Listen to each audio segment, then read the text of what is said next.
Hello मेरे प्यारे 10th वाले बच्चों। तो आप लोग कैसे हो? मैं आशा करता हूँ कि आप लोग अच्छे होंगे और आप लोगों की पढ़ाई शानदार चल रही होगी। तो कल हम लोगों ने ऑब्जेक्टिव टाइप क्वेश्चन सीरीज में चैप्टर 4 के द्विघात समीकरण से क्वेश्चन नंबर 11 तक देखे थे। तो आज चलिए हम लोग क्वेश्चन नंबर 12 से स्टार्ट करेंगे। इससे पहले अगर आप लोग क्लास में नए जुड़े हो तो आप लोग चैनल को सब्सक्राइब कर लीजिए ताकि आप लोगों तक वीडियो क्लासेस आसानी से पहुंच सके। तो हम लोग आज क्वेश्चन नंबर यहाँ 12 से स्टार्ट करते हैं, जो कि प्रश्न आप लोगों को स्क्रीन पे दिख रहा होगा। द्विघात समीकरण x² + x + 1 = 0 के विवेचक का मान ज्ञात कीजिए। यहाँ पे डी डिस्क्रिमिनांट, ठीक है। विवेचक बोल रहा है क्या फॉर्मूला होता है b² - 4ac। यहाँ पे बी का वैल्यू क्या है? बी यहाँ पे ए का वैल्यू x² का गुणांक होता है, बी x का गुणांक होता है, और यहाँ पे सी जो लास्ट में मच जाता है एक, यहाँ पे सी 1 है। यहाँ पे बी होगा x के साथ जो गुना में है, और यहाँ पे ए होगा x² के साथ जो गुना में है। तो यहाँ पे बी क्या होगा? x के साथ जो गुना में है 1, तो यहाँ पे क्या हो जाएगा? 1 का स्क्वायर 1 ही रहेगा, -4 ए का वैल्यू कितना है? 1 है, और सी का भी वैल्यू कितना है? यहाँ पे 1 है। तो यहाँ पे मल्टीप्लाई 1 माइनस कितना? 4 एकम 4, यहाँ पे 1 होगा सी के जगह। तो यहाँ पे क्या हो जाएगा? -3। तो इसका आंसर कितना आ जाएगा? -3 सी नंबर। चलिए अब क्वेश्चन नंबर हम लोग 12 स्टार्ट कर 13 देखते हैं। 12 तो यहाँ पे हो गया, तो 13 देखते हैं। द्विघात समीकरण ax² + bx + c = 0 के मूल समान होंगे। मूल समान क्या होता है? जब b² माइनस और समान पूछा है तो b² - 4ac का जो वैल्यू है 0 से बड़ा होगा, तब ऐसे स्थिति में क्या समान होगा? और b² - 4ac का अगर वैल्यू 0 के बराबर है तो यहाँ पे क्या हो जाएगा? मूल समान हो जाएगा।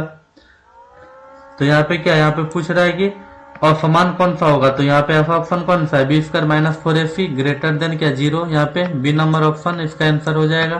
तो अब चलिए क्वेश्चन नंबर हम लोग 14 देखते हैं। यहाँ पे दो क्रमागत विषम धनात्मक पूर्णांकों को ज्ञात कीजिए जिनके वर्गों का योग 290 है। तो हम लोग पहला क्या विषम पूर्णांक x मान लेते हैं, दूसरा x + 2। अब दोनों का वर्ग करके जोड़ने बोला है, धनात्मक पूर्णांकों का योग यहाँ पे ज्ञात करने बोला है। तो हम लोग क्या यहाँ पे दोनों का स्क्वायर करके क्या करेंगे? ऐड कर देंगे। तो यहाँ तो x² हो जाएगा प्लस क्या यहाँ पे a + b का होल स्क्वायर आ रहा है। तो a² तो कितना? x का स्क्वायर प्लस क्या a² + 2ab, तो दो दूनी कितना? 4x हो जाएगा, प्लस कितना यहाँ पे 2 का स्क्वायर 4, और इन सभी का योग कितना दिया है? 290। तो इक्वल टू कितना हो जाएगा? 290। यहाँ पे x और x कितना x हो जाएगा? 2x²। यहाँ पे प्लस कितना?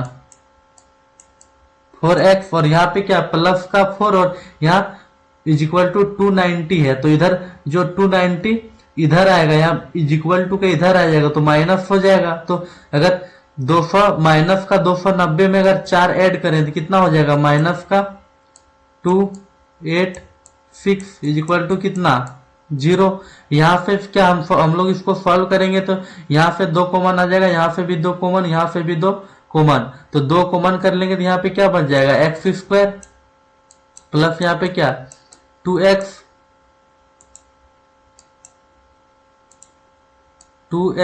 और यहाँ पे क्या 143 इक्वल टू कितना? यहाँ पे हम लोग यहाँ पे 2 कॉमन लिए थे, ठीक है। हम लोग यहाँ पे पूरा इसमें क्या यहाँ पे 2 कॉमन लिए थे, 2 यहाँ रहेगा, ठीक है। 2 यहाँ से सब जगह से कॉमन लिए थे, 2 यहाँ पे आएगा, लेकिन इस 2 को हम लोग क्या इधर इस 2 को इक्वल के उधर ले जाएंगे, डिवाइड कर देंगे, ठीक है। डिवाइड 0/2, और 0/2 करेंगे, 0/2 करेंगे 0 आ जाएगा। तो यहाँ पे क्या हो जाएगा? बेसिकली 0 ही रह जाएगा। तो यहाँ पे क्या मेनली इतना आ जाएगा। अब इसको जब हम लोग यहाँ पे ये क्या बन गया? द्विघात समीकरण ax² माइनस क्या यहाँ पे क्या plus 2x plus 2x minus 143 equal to कितना? 0। यहाँ द्विघात समीकरण बन गया। जब इसको सॉल्व करेंगे तो यहाँ पे क्या 2 संख्या निकल जाएगा, लेकिन यहाँ पे क्या ऑब्जेक्टिव में दिया, यहाँ पे ऑप्शन दिया हुआ है, तो हम लोग को इसको सॉल्व करने की जरूरत नहीं, हम लोग ऑप्शन से देख लेंगे कि किसका वैल्यू क्या है, किन दो संख्या का वर्ग करने पे 290 आ जाए। तो हम लोग क्या 19 और 21 का स्क्वायर, 19 का स्क्वायर कर लेंगे कितना 361 हो जाएगा। तो यहाँ पे और फिर 21 का करेंगे 441 हो जाएगा, लेकिन यहाँ पे बोला 290 जोड़ के आना चाहिए, यहाँ तो खुद स्वयं 19 का स्क्वायर ही 290 से ज्यादा हो गया, तो क्या यहाँ पे पहला ऑप्शन तो होगा नहीं। इसी प्रकार से हम लोग दूसरा ऑप्शन में जब देखेंगे तो क्या 15 का स्क्वायर करेंगे तो 225 हो जाता है, 225 हो जाता है, और 17 का कितना होता है 289 हो जाता है, 290। जब दोनों को जोड़ेंगे तो यहाँ तो क्या 290 से ज्यादा आ जाएगा, तो ये भी ऑप्शन नहीं होगा।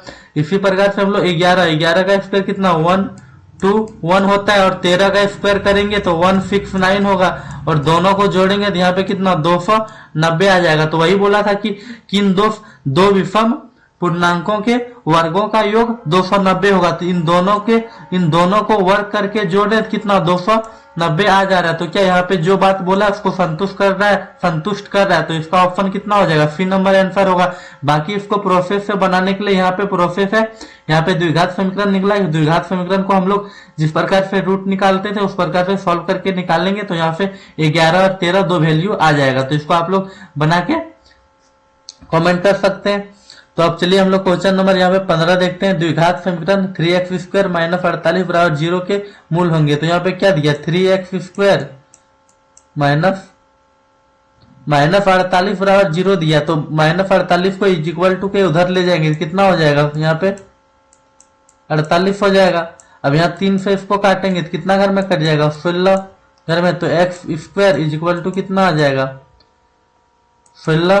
तो यहाँ पे x का वैल्यू कितना आ जाएगा प्लस माइनस रूट अंडर कितना 16 हो जाएगा, और यहाँ पे x का वैल्यू कितना निकल जाएगा, एक तो प्लस का 4 निकल जाएगा और दूसरा माइनस का 4 निकल जाएगा। तो प्लस का 4 माइनस का 4, प्लस का 4 माइनस का 4 कितना, यहाँ पे ऑप्शन नंबर सी होगा इसका। अब चलिए हम लोग क्वेश्चन नंबर 16 देखते हैं। द्विघात समीकरण ax square plus bx plus c बराबर 0 के मूल समान होंगे। यदि मूल समान कब होता है, जब बी स्क्वायर डिस्क्रिमिनेंट का वैल्यू क्या बी स्क्वायर माइनस 4ac का वैल्यू कितना 0 के इक्वल होता है, तब क्या होता है मूल समान होता है। तो यह ऑप्शन कौन सा वाला है, सी नंबर। इसका आंसर कितना हो जाएगा, सी नंबर इसका आंसर हो जाएगा इसका सी। अब चलिए क्वेश्चन नंबर हम लोग 17 देखते हैं। द्विघात समीकरण x square plus b x plus c बराबर 0 का विवेचक कहलाता है। तो यहाँ फॉर्मूला पूछ ले रहा है क्या, डी बराबर फॉर्मूला मतलब विवेचक, डिस्क्रिमिनेंट बराबर क्या होता है B square minus 4ac formula होता है। तो यहाँ क्या ऐसा ऑप्शन कौन सा है, ए नंबर। अब चलिए क्वेश्चन नंबर हम लोग 18 देखते हैं। यहाँ पे 18 बता रहा है यदि x/5 बता रहा है, x/5 इज इक्वल टू क्या 5/x।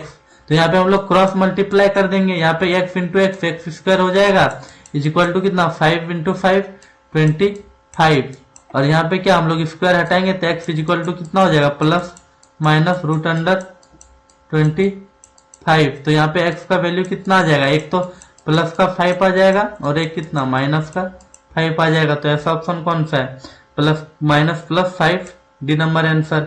अब चलिए क्वेश्चन नंबर हम लोग 19 देखते हैं। किसी द्विघात समीकरण के विवेचक डी का मान 0 से बड़ा होने पर दोनों मूल होंगे। अगर 0 से बड़ा होगा D, B square minus 4ac का वैल्यू जो है 0 से बड़ा होगा तो मूल कैसा होगा, और समान मूल होगा, दो भिन्न वास्तविक मूल होता है। तो यहाँ पे क्या वास्तविक और कैसा होगा, वास्तविक और भिन्न मूल होगा। तो इसका ऑप्शन नंबर बी हो जाएगा आंसर।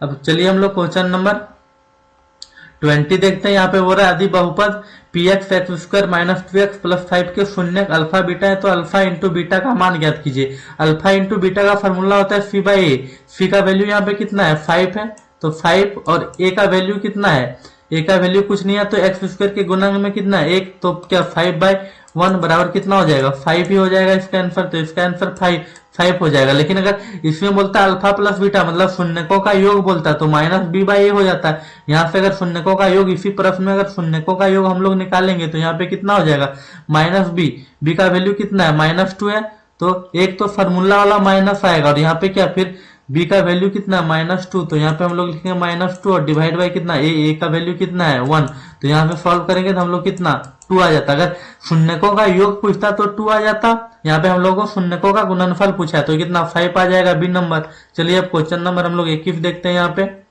यदि द्विघात समीकरण ax² - bx + c बराबर 0 के विवेचक शून्य है तो समान मूल्य का मान कितना होगा। यहाँ पे बता रहा है क्या b² - 4ac b² - 4ac होता है। यहाँ पे ये चीज होता है, यहाँ पे क्या डिस्क्रिमिनेंट होता है और डी बराबर क्या होता है, डी बराबर हम लोग यहाँ पे मूल पूछ रहा है, मूल निकालने का फॉर्मूला, तो मूल बराबर हम लोग को क्या पता है, मूल क्या यहाँ पे -b प्लस माइनस क्या √d बाई क्या यहाँ पे 2a, पता है फॉर्मूला हम लोगों को क्या मूल का। तो यहाँ पे बोल रहा है कि अगर विवेचक मतलब d का वैल्यू यहाँ पे 0 होता है, ठीक है, तो इस d के जगह पे पूरा वैल्यू कितना होता है 0 होता है, शून्य हो तो क्या क्या -b प्लस माइनस इसके जगह क्या आ जाएगा 0 और बाई क्या हो जाएगा 2a, तो इसको हम लोग सॉल्व करेंगे क्या आ जाएगा माइनस का b डिवाइड बाई कितना 2a, तो इसका आंसर इतना कौन सा ऑप्शन में मैच कर रहा है माइनस का b बाई 2a, यहाँ पे सी नंबर ऑप्शन हो जाएगा। अब चलिए यहाँ पे लास्ट प्रश्न हम लोग यहाँ देख लेते हैं। 22 नंबर बता रहा है x² - px + q बराबर 0 के मूल समान हो तो निम्नलिखित में से कौन सा सत्य होगा। तो यहाँ पे क्या बताया हम लोग ले लेते हैं क्या डिस्क्रिमिनेंट बराबर क्या होता है -b² - क्या 4ac, और यहाँ पे मूल बोल रहा है समान हो, मूल समान होता है क्या यहाँ पे 0 के इक्वल होता है। यहाँ पे b का वैल्यू कितना दिया है p के टर्म में पूछ रहा है, तो यहाँ b का वैल्यू कितना है -p का स्क्वायर करेंगे तो कितना p² हो जाएगा, और यहाँ पे क्या -4 और a के जगह कितना है एक है मल्टीप्लाई में 1 इंटू c के जगह कितना है q, तो यहाँ पे q पुट करेंगे q इक्वल टू कितना हो जाएगा 0, तो यहाँ पे p² कितना हो जाएगा p² इक्वल टू यहाँ पे -4 इंटू q 4q हो जाएगा, और यहाँ पे माइनस है इक्वल टू के उधर जाएगा तो क्या हो जाएगा 4q, तो यहाँ पे p² इक्वल टू कितना आ गया 4q, ऐसा ऑप्शन कौन सा है डी नंबर, तो इसका आंसर डी नंबर होगा। तो इसी प्रकार से कंटिन्यू आप लोग वीडियो में बने रहिए, जो कि हम लोग आगे भी देखेंगे अगले चैप्टर से महत्वपूर्ण प्रश्न को, जो कि बोर्ड एग्जाम के दृष्टिकोण से काफी महत्वपूर्ण रहेगा। यह वीडियो अपने दोस्तों तक शेयर कीजिए ताकि वह भी यहाँ से पढ़ाई करके मैथ में अच्छे स्कोर कर सके। धन्यवाद।